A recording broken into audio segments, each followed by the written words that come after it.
Hey everyone, we're back with another video.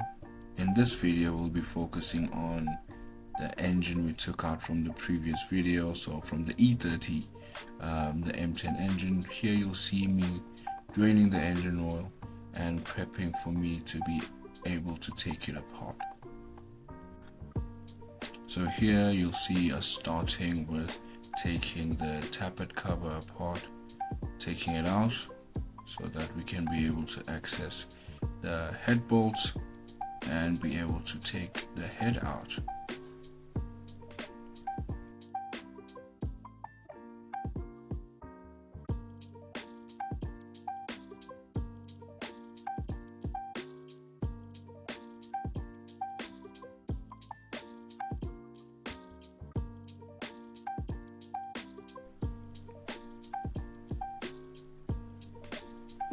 And here you'll see me undoing the head bolts.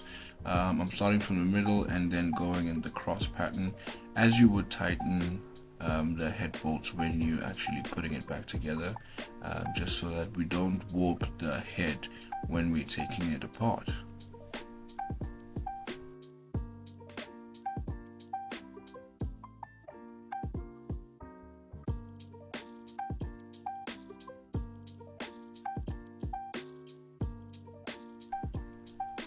And we just took the head bolts out, and looking at them from the first head bolt, you can see that there's the milky substance we all dread to see.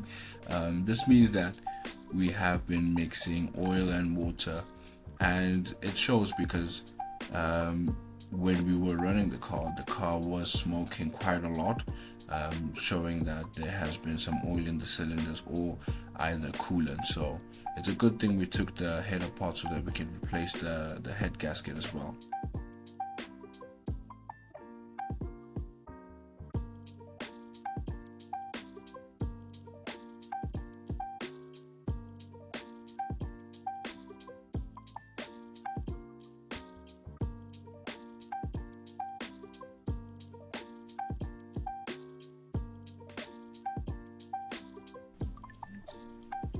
And here I'm working on taking out the water pump, and as you can see, that viscous coupling clutch did not want to come out, so I'm working around it, trying to just take the whole water pump apart without taking it and the clutch apart.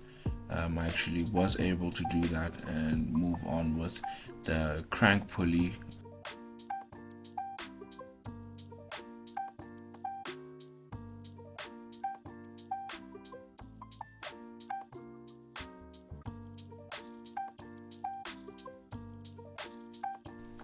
We're one step closer to taking off the head. All that's left to do now is to get that pulley out and take that timing gear off, and we'll be ready to take the head off. And looking at the head, there really wasn't much to show that it was problematic, but we did see cylinder 2 and 3 had a bit of leakage, so I think that was our problem. And we also had to take off the timing guide because it was broken a little bit on one side.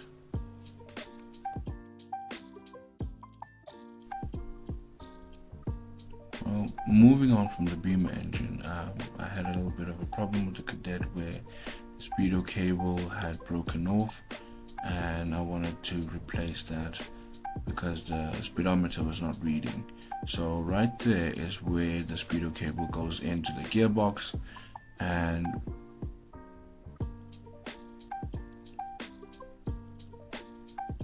this is the part that broke off.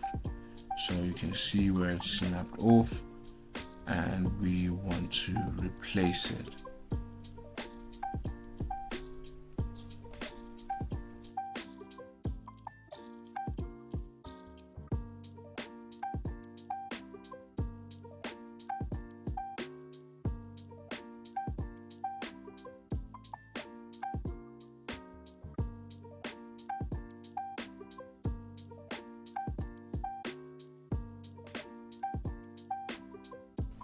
So in my hand now is the second-hand part we got, the second-hand speedo cable. This one works properly, and yeah, we're just comparing the old one to the new one to make sure that they look alike.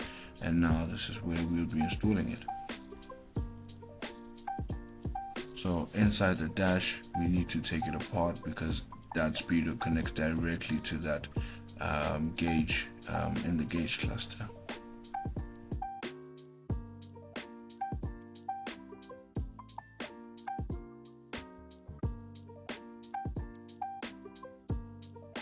Now I've actually replaced the cable from behind the speedo, and I'm actually putting the interior back together, and hopefully it goes back how I found it, because you guys know how these old cars are.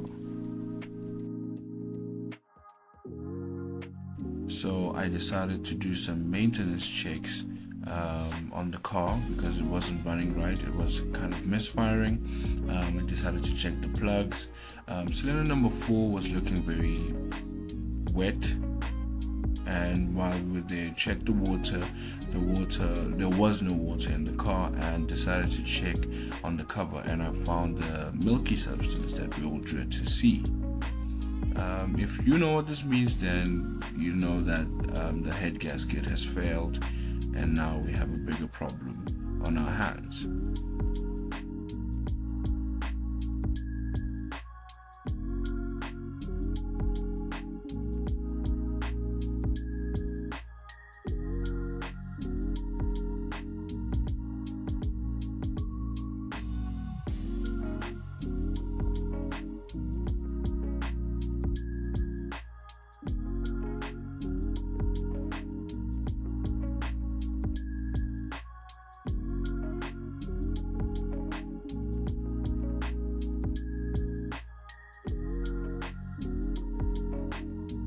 So after discovering the head gasket problem, I decided then and there that I'm gonna replace it, and just decided to give the car one last rev.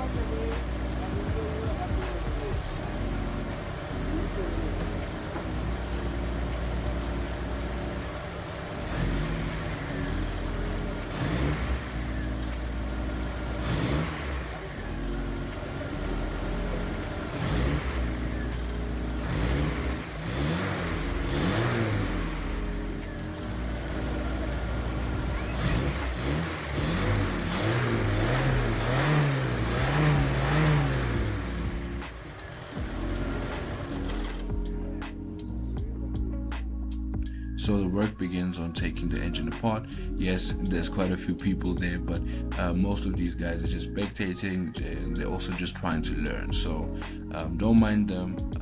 For now, we're just taking the head apart, taking everything apart as we would in a star pattern, and just making sure we don't warp the head when we're taking it apart.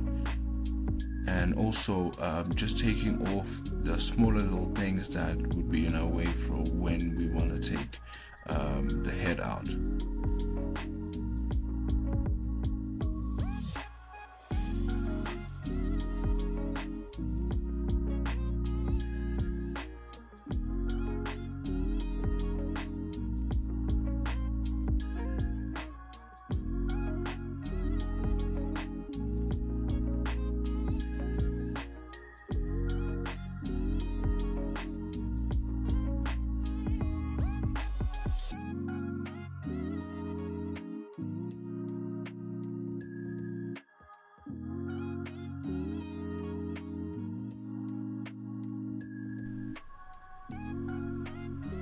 So now we're at the point of taking the tappet cover off, and when you look at the rockers, not the rockers, the lifters, you can see how milky they are. It means that yes, definitely we do have a blown head gasket, and yeah, that does not look good at all.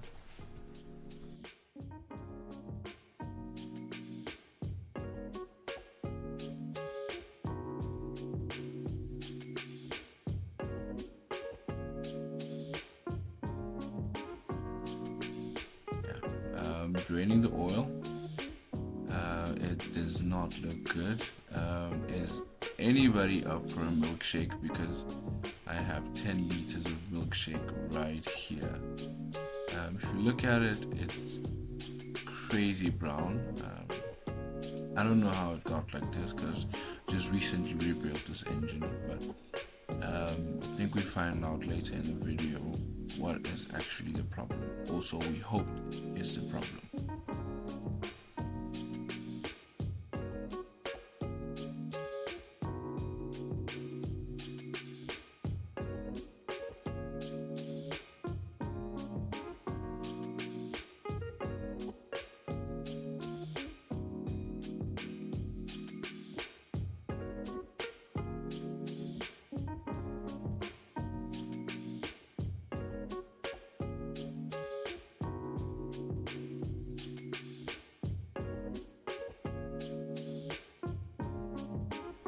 Okay, so now we're ready to take the head off, and hopefully there isn't too much damage, especially to either the head or the block.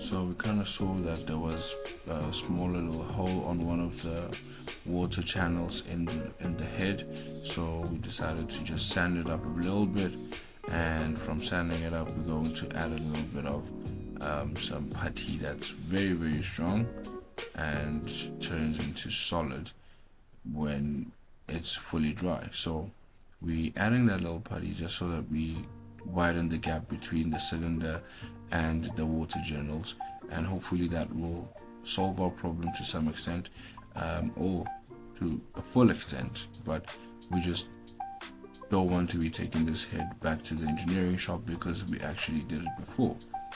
Now we putting the head gasket back into the car. We putting a little bit of silicone there as well, so probably that's gonna help us when sealing between the two, the head and the block. And now we're putting the head back onto the block.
So putting the head back on and tightening up the head bolts.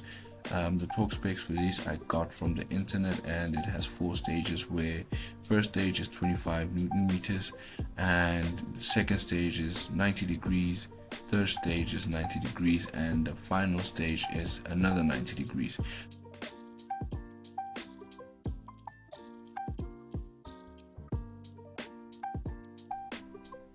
Okay, so once I've done torquing up the head, there's just now all the little pipes and all the connections left. I'm putting the distributor back on, and once I have that on, there's quite a few vacuum lines that I have to put on, And once we have all of those on, I think we'll be ready to start the car again.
And now we're finally at the stage where we put in engine oil back in, and we're actually going to put in the first round of oil because we're using this oil to flush the system. We're going to run it for a little while, and then after that we would need to clean it out again.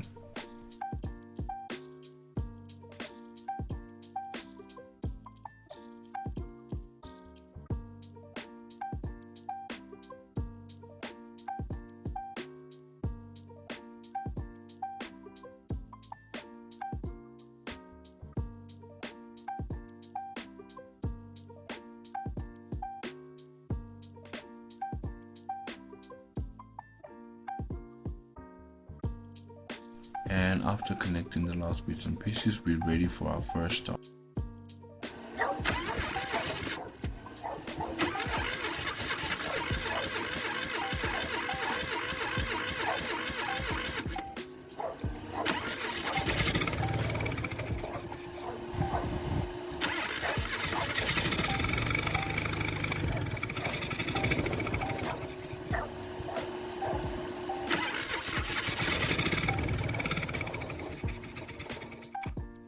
It is running a bit rough, but that is because of the timing, the distributor timing to be exact.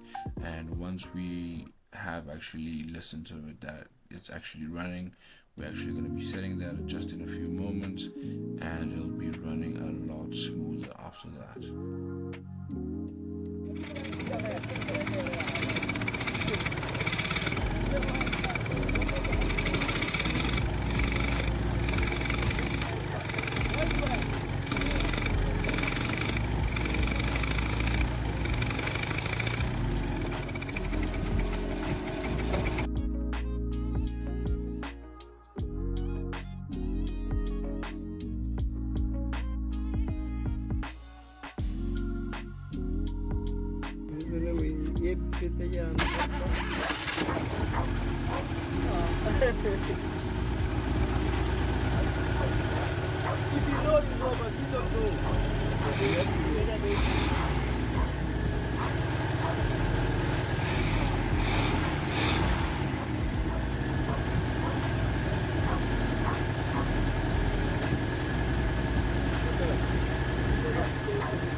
And after setting the timing a little bit better, the car runs well. We're adding a little bit of water just to make sure that it doesn't overheat. And there I'm adjusting the idle, and I've just put it back together.